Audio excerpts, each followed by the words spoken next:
Assalamualaikum warahmatullahi wabarakatuh. Kami dari kelompok tua akan mempresentasikan hasil kerja kami. Sebelum itu, perkenalkan, nama saya Wadi Abdullah. Perkenalkan, nama saya Kurniawan Arifin, nomor 12. Perkenalkan, nama saya Nanda Ramadhani, nomor urut 14. Perkenalkan, nama saya Jihan Fitia, nomor urut 15. Perkenalkan, nama saya Dijah Ramadhani, nomor urut 12. Perkenalkan, nama saya Muhammad Nasir Betullah, nomor urut 18. Perkenalkan, nama saya Muhammad Yanakanizi, nomor urut 20. Pengertian perkawinan pertama menurut Undang-Undang Nomor 1 Tahun 1974, perkawinan ialah ikatan lahir batin antara seorang pria dengan seorang wanita sebagai suami istri dengan tujuan membangun keluarga, rumah tangga yang bahagia dan kekal berdasarkan ketuhanan yang Maha Esa. Kedua, menurut Profesor Dr. Wirjono Prodipuro SH, perkawinan adalah hidup bersama dari seorang laki-laki dan seorang perempuan yang memenuhi syarat-syarat tertentu. Tiga, menurut Profesor R. Subeksi SH, perkawinan ialah perkalian yang sah antara seorang laki-laki dan seorang perempuan untuk waktu yang lama. Menurut Paul Scholten, perkawinan adalah hubungan abadi antara dua orang yang berlainan kelamin yang diakui negara. Syarat perkawinan menurut Undang-Undang Nomor 1 Tahun 1974, adanya persetujuan kedua calon mempelai. Kedua, adanya izin kedua orang tua atau wali bagi calon mempelai yang belum berusia 21 tahun. Usia calon mempelai pria sudah mencapai 19 tahun dan usia calon mempelai wanita sudah mencapai 16 tahun. Antar calon mempelai pria dan calon mempelai wanita tidak dalam hubungan darah atau keluarga yang tidak boleh kawin. Tidak berada dalam ikatan perkawinan dengan pihak lain. Bagi suami istri yang telah bercerai lalu kawin lagi satu sama lain dan bercerai lagi untuk kedua kalinya, agama dan kepercayaan mereka tidak melarang mereka kawin untuk ketiga kalinya. Tidak berada dalam waktu tunggu bagi calon mempelai wanita yang janda. Kemudian orang-orang yang dapat mencegah perkawinan antara lain para keluarga dalam garis keturunan lurus ke atas dan ke bawah dari salah seorang calon mempelai. Kedua, saudara dari salah seorang calon mempelai. Wali nikah dari salah seorang calon mempelai. Wali dari salah seorang calon mempelai. Pemangku dari salah seorang calon mempelai. Pihak-pihak yang berkepentingan, suami atau istri dari salah seorang calon mempelai. Pejabat yang ditunjuk. Adapun pencegahan perkawinan antara lain yaitu calon mempelai pria belum mencapai usia 19 tahun dan calon mempelai wanita belum mencapai usia 16 tahun. Antara calon mempelai pria dan calon mempelai wanita berhubungan darah atau keluarga yang tidak boleh kawin. Calon mempelai masih terikat perkawinan dengan pihak lain. Antara calon mempelai pria dan calon mempelai wanita satu sama lain telah bercerai untuk kedua kalinya, sedangkan agamanya dan kepercayaannya melarang kawin untuk ketiga kalinya.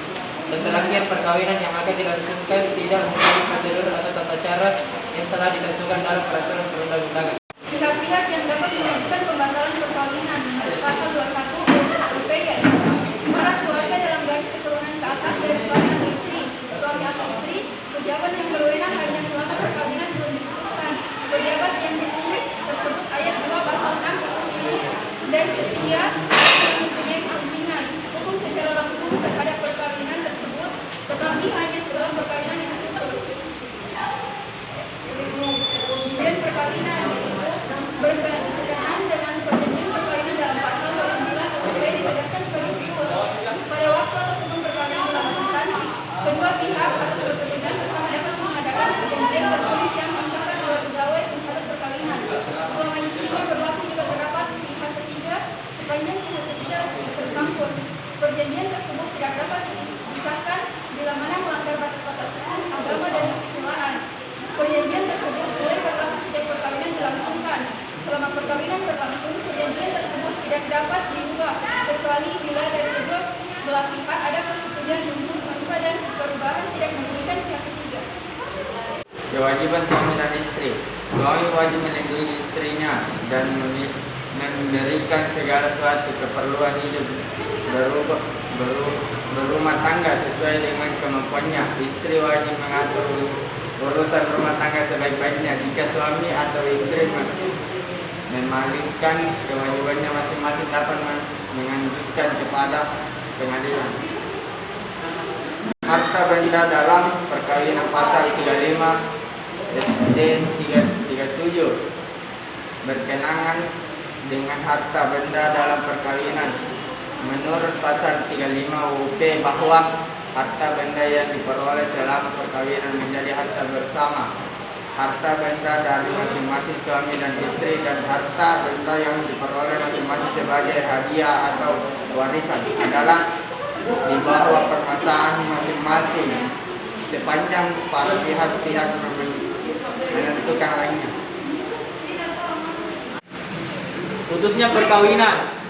Menurut pasal 38 UUP, perkawinan dapat putus karena 1.